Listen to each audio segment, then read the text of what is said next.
Une nouvelle enquête suggère que le négociant de l'UE Traxys achète des minerais de conflit en provenance de RDC. Une nouvelle enquête de Global Witness indique que le négociant international de matières premières Traxys a acheté du coltan de conflit introduit en contrebande de la République démocratique du Congo, les RDC, vers le Rwanda. L'enquête révèle que cette entreprise multimilliardaire, dont le siège est au Luxembourg, a acheté 280 tonnes de coltan au Rwanda en 2024 sur la base de documents douaniers consultés par Global Witness.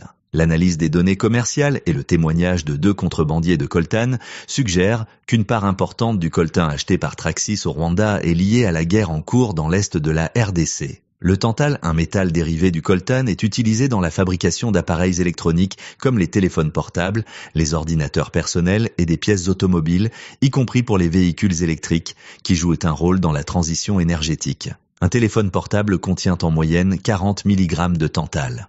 En février, le groupe armé M23, soutenu par le Rwanda, a poursuivi ses offensives en conquérant Bukavu, une ville de plus d'1 million d'habitants et capitale de la province du Sud Kivu, quelques semaines seulement après avoir occupé Goma, la plus grande ville de l'est du Congo. Le M23 est en partie financé par l'exploitation du coltan dans la région de Rubaya, qui a été introduit en contrebande vers le Rwanda en grande quantité. Comme indiqué plus bas, Traxys nie que le coltan qu'il exporte du Rwanda ait été extrait à Rubaya. Nos constats, Traxys a été l'acheteur quasi exclusif du coltan vendu par l'exportateur rwandais African Panther Resources Limited selon les données douanières consultées par Global Witness. 2 commerçants qui introduisent illégalement du coltan de Rubaya en RDC vers le Rwanda ont déclaré à Global Witness qu'African Panther avait acheté du coltan de contrebande au Rwanda. L'un d'eux a également affirmé que le M23 exigeait une taxe de 15% du prix de vente. Les exportations de coltan d'African Panther ont explosé à des volumes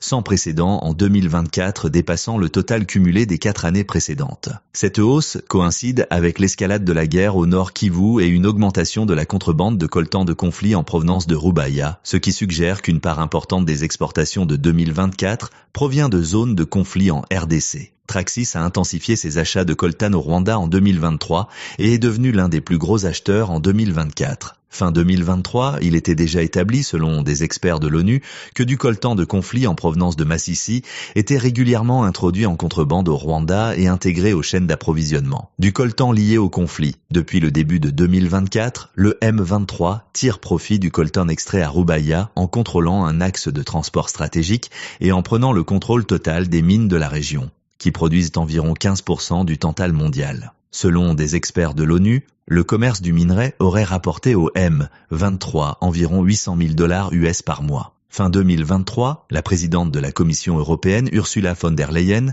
a discuté des matières premières critiques avec le président rwandais Paul Kagame. Cela a conduit à la signature, en février 2024, d'un partenariat stratégique sur les matières premières. Ce partenariat vise à permettre à l'UE un meilleur accès aux ressources du Rwanda, notamment le tantal issu du coltan que l'UE classe parmi les matières premières critiques. Pourtant, cette enquête de Global Witness suggère que l'UE n'a pas mis en place de garde-fous suffisants pour empêcher l'entrée de minerais de conflit sur son territoire. En février, le Parlement européen a vivement critiqué l'inaction face à la crise dans l'est de la RDC. Depuis, le commissaire Kallas, chef de la diplomatie de l'UE, s'est engagé à revoir l'accord sur les minerais. La Commission européenne a également sanctionné les dirigeants du M23, des officiers de l'armée rwandaise et une entreprise liée à des violations des droits humains en RDC le 17 mars.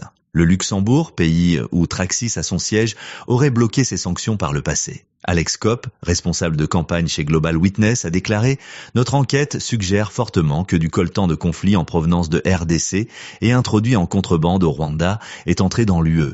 Il semble que l'UE n'ait pas été capable de mettre en place des garde-fous efficaces et devrait immédiatement révoquer son partenariat sur les matières premières avec le Rwanda. En tant que principaux donateurs, l'Union européenne et ses États membres ont un poids considérable sur le Rwanda. Les valeurs et principes de l'UE l'obligent à suspendre son aide au développement au Rwanda tant que celui-ci n'a pas retiré ses troupes de RDC et cessé tout soutien au M23. Contamination de la chaîne d'approvisionnement. Selon les experts de l'ONU, entre mai et octobre 2024, au moins 120 tonnes de coltan ont été introduites chaque mois en contrebande de Rubaya vers le Rwanda, ce qui représente la plus grande contamination des chaînes d'approvisionnement en minerais de la région des Grands Lacs africains au cours de la dernière décennie. Les données officielles rwandaises montrent que les exportations de coltan ont doublé, passant d'environ 1000 tonnes en 2021 à 2000 tonnes en 2023. Le rythme des exportations s'est encore accéléré en 2024 avec un record de 2294 tonnes, plus de 630 tonnes exportées au premier trimestre. L'ONU et plusieurs ONG ont souligné que les chiffres d'exportation de minerais du Rwanda ne correspondent pas à sa production réelle et ce, même avant la récente hausse. Le pays est accusé depuis plus de 20 ans d'exporter du coltan pillé ou de contrebande en provenance de RDC. Entre 7 000 et 12 000 soldats rwandais combattraient aux côtés du M23 dans le nord et le sud Kivu, où les affrontements ont déplacé des centaines de milliers de personnes. L'Union européenne et ses États membres comptent parmi les plus grands donateurs du Rwanda, mais des experts craignent que l'aide publique au développement soit redirigée pour financer la guerre. Réaction des entreprises.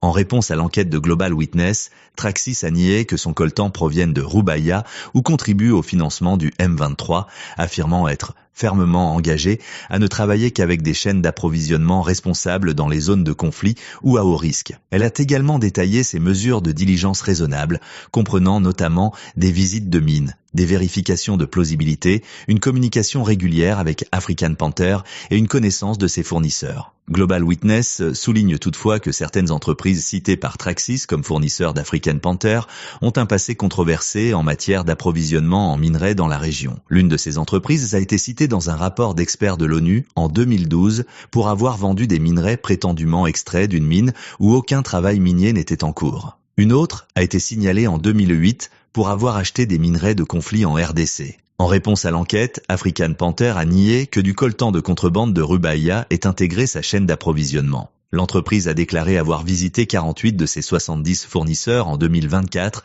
pour effectuer des inspections et évaluations de risques. Toutefois, elle n'a nommé aucun fournisseur et n'a pas répondu à la question de Global Witness sur les mines dont provient son coltan. African Panther a évoqué la pandémie de Covid-19 et des limites de capital pour justifier les faibles niveaux d'exportation entre 2020 et 2023, bien que Global Witness note que les exportations de coltan de l'entreprise avant le Covid-19 étaient bien inférieures aux niveaux atteints en 2024. Traxys et African Panther affirment tous deux vérifier l'origine du coltan en analysant le ratio entre le tantal et le niobium, deux éléments présents dans le coltan. Ils précisent que le coltan de Rubaya, surnommé coltan blanc, contient plus de tantal et moins de niobium que le coltan noir du Rwanda. Traxys précise que, lorsqu'elle achète à African Panther, elle fait toujours appel à des inspecteurs indépendants pour échantillonner et analyser chaque lot et prendre des photos de la couleur et de l'apparence du minerai. À ce sujet, Global Witness indique qu'une étude académique montre que les teneurs en tantal varient fortement selon les mines artisanales de coltan au Rwanda. Deux géologues spécialisés dans les minerais de conflit dans les Grands Lacs ont également affirmé que la même variabilité s'applique au niobium. De plus, un rapport d'experts de l'ONU de 2015 a signalé que, une fois au Rwanda, le coltan blanc provenant de RDC est souvent assombri ou mélangé au coltan noir du Rwanda pour masquer son origine. Traxys a également affirmé que toutes les livraisons de coltan d'African Panther sont étiquetées par des prestataires de traçabilité reconnus par l'industrie. Cependant, un rapport de Global Witness de 2022 indique que le système de traçabilité dominant au Rwanda, l'ITSCI, auquel appartiennent à la fois Traxys et African Panther, aurait été largement utilisé pour blanchir des minerais de contrebande, représentant environ 90% du tantal, de l'étain et du tungstène exportés au cours de ces premières années. Recommandation, le Rwanda doit immédiatement retirer ses troupes de RDC et cesser tout soutien au M23. L'UE doit geler son aide publique au développement au Rwanda, y compris les 900 millions d'euros du programme d'investissement Global Gateway. L'UE doit révoquer son partenariat stratégique sur les matières premières avec le Rwanda et tous les projets stratégiques liés aux minerais. L'UE et les autres gouvernements devraient envisager d'autres sanctions visant les commandants du M23 et les hauts responsables rwandais impliqués dans les abus, ainsi que les entreprises profitant des ressources de conflit. L'UE